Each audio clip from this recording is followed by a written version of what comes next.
జగద్గురువు బ్రహ్మర్షి మన పితామహ సుభాష్ పత్రిజీ గారికి నా యొక్క హృదయపూర్వక ఆయన పాదాభివందనాలకి. జయహో పత్రిజీ, పాదాభివందనాలు, శతకోటి వందనాలు. నాకు ఆయనే మా అమ్మ నాన్నలు నాకు జన్మనిచ్చారు, కానీ ఈయన నాకు పునర్జన్మనిచ్చాడు. అంత గొప్ప గురువు ఆయన. నా పేరు లక్ష్మి, జీ లక్ష్మి. సనత్ నగరు మేము ఉండేది. ఈ సుభాష్ పత్రిజీ ధ్యాన కేంద్రం. ఇప్పుడు ఈ ధ్యాన కేంద్రంలో ఉండి నేను మాట్లాడుతున్నాను. ఇది 2019లో పెట్టాము. అప్పటి నుంచి ఇప్పటి వరకు ఎంతో గొప్ప సెంటర్ ఇది, ఎంతో గొప్పగా నడుస్తుంది. ఇక్కడ చాలామంది ఎన్నో క్లాసులు జరుగుతున్నాయి, ఎంతోమంది వస్తున్నారు. చాలా చాలా బాగా జరుగుతుంది సెంటర్. ఎప్పుడు ఇలాగే జరగాలని ఆ గురువుని వేడుకుంటున్నాను, సుభాష్ పత్రిజీని. ఆయన పేరే పెట్టుకున్నాము. మాకు ఇది ఫ్రీగా ఇచ్చారు ఈ సెంటరు. ఇది సెంటర్ ఇచ్చిన వాళ్ళకి, మన సాంకేత్ వాళ్ళకి, మురళి గారికి నా యొక్క హృదయపూర్వక వందనాలు, శుభాకాంక్షలు, కృతజ్ఞతలు. మాకు ఇంత గొప్ప సెంటర్ ఇచ్చినందుకు వాళ్ళకి ఎంత కృతజ్ఞతలు చెప్పినా తక్కువే. మమత గారికి, మురళి గారికి మాకు ఎంతో ఆనందంగా ఉంటుంది. ఇప్పుడు ఒక్కొక్కరు ఎన్నో డబ్బులు సెంటర్లకి కడుతున్నారు, రెంట్లు. కానీ మాకు ఇది ఫ్రీగా ఇచ్చినందుకు మేము ఎంతో వినియోగించుకోవాలి, ఈ సెంటర్ని ఎంతో ఉపయోగించుకోవాలి. ఎప్పుడు ఇలాంటి క్లాసులు జరుగుతూనే ఉంటాయి. ఇవాళ మాకు ఈ పిఎంసి వాళ్ళు రావటము ఇక్కడ ఎంతో ఆనందంగా ఉంది. బండి శ్రీనివాసరావు గారు, శేఖర్ గారు, ఇంకొకసారు అందరూ రావడం ఇవాళ అద్భుతంగా జరుగుతుంది ఇక్కడ. ఇప్పుడు మన తిరుపతిలో ఈ ప్రోగ్రాం ఉంది, పిఎంసి ప్రోగ్రాం. అక్కడికి అందరూ రావాలి, అందరూ ఆహ్వానితులే, అందరూ తప్పకుండా రావాలి. ఈ 7 రోజులు ఈ ధ్యాన మహాయజ్ఞము ఆ తిరుపతిలో జరగడము ఎంతో అదృష్టము. ఆ తిరుమల తిరుపతి దేవస్థానం ఎంతో మందిని దర్శనం చేసుకోవడానికి వెళ్తాం, కానీ ఎప్పుడూ ధ్యానం చేయలేదు, ఉరుకులు పరుగులు. కానీ 7 రోజులు మంచి అవకాశం మనకి. హాయిగా తినొచ్చు, అక్కడ హాయిగా ఉండొచ్చు, హాయిగా గడపొచ్చు. 7 రోజులు ధ్యానం చేసుకోవచ్చు. ఎంతో హాయిగా ఉంటుంది, ఆనందంగా ఉంటుంది. మనం ఈ ధ్యానానికి వచ్చినాక ఎన్నో మార్పులు చూశాను నేను. ఎన్నో మార్పులు, ఎన్నో మెరాకిల్స్. పిఎంసి పెట్టినప్పుడు కూడా మాకు ఎన్నోసార్లు ఇలాగే మాట్లాడిపించారు, ఎన్నోసార్లు వీడియోలు తీశారు. ఆ పిఎంసి ఛానల్ పెట్టినప్పుడు అందరూ చైర్స్ డబ్బులు కట్టాలి అంటే ఆ రోజు మేము కూడా కట్టాము. సనత్ నగర్ నుండి లత మేడము, లక్ష్మి, నేను, పద్మావతి గారు ఒకే రోజు 1,50,000 కట్టాము. ఆ రోజు రవిశంకర్ సార్ వచ్చి కట్టమంటే మేము అందరం కట్టాము. నా దగ్గర అయితే ఆ రోజు లేవు డబ్బులు, అయినా కూడా నేను గోల్డ్ తాకట్టు పెట్టి బ్యాంకులో తీసుకొచ్చి 50,000 కట్టాను.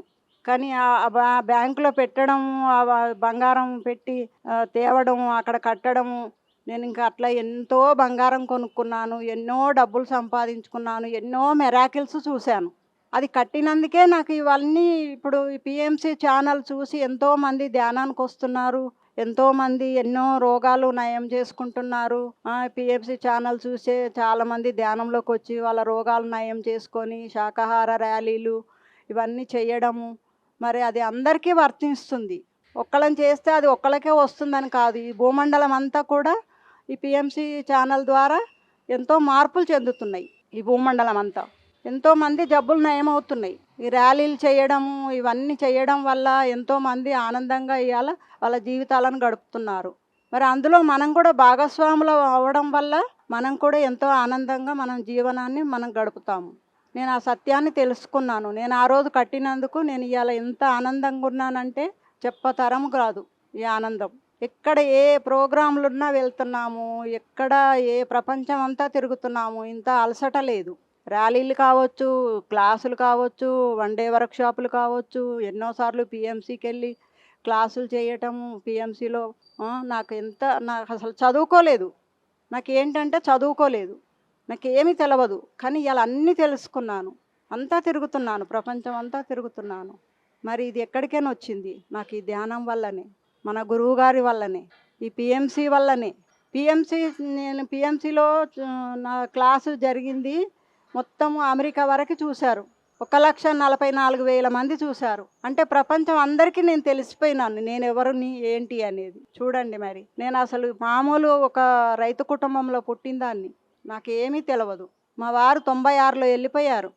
ఈ భూమి మీద నుంచి. నాకు ముగ్గురు అమ్మాయిల పెళ్ళిళ్ళు చేయటం గానీ, నేను ధ్యానంలోకి 2009లో వచ్చాను. అమ్మాయిల మ్యారేజ్ అయింది. వాళ్ళకు సొంతం ఇండ్లయినయి. ఎన్నో మంచిగా ఆనందమైన జీవితాన్ని పిల్లలు గడుపుతున్నారు. మా పెద్దమ్మాయి కాగ్నిజెంట్‌లో చేస్తుంది జాబు. తనకి ఇద్దరు అమ్మాయిలే. అయినా కూడా చాలా ఆనందంగా ఉన్నాం. మా మనవరాలు అమెరికా కూడా వెళ్ళింది చదువుకోవటానికి. మరి నేను ధ్యానం చేస్తూ అందరూ బావుండాలి, అందులో నేనుండాలి అని అనుకోవడం వల్ల అది అందరికీ వర్తిస్తుందండి. అందరూ బావుండాలి. నా పిల్లలే బావుండాలి అనుకోవడం అది కరెక్ట్ కాదు. అందరూ బావుండాలి. అందులో మనముండాలి. మన కుటుంబం ఉండాలి. ఈ పీఎంసీ వాళ్ళకి శతకోటి వందనాలు. ఎంతో కృతజ్ఞతలు. నేను పీఎంసీ ద్వారా ప్రపంచం అంతా చూస్తున్నారు. ఇయాల నేను ఒకప్పుడు ఏంటి అంటే లక్ష్మి అంటే, అబ్బో! ఆమెనా చాలా ఇబ్బందులల్లుంది.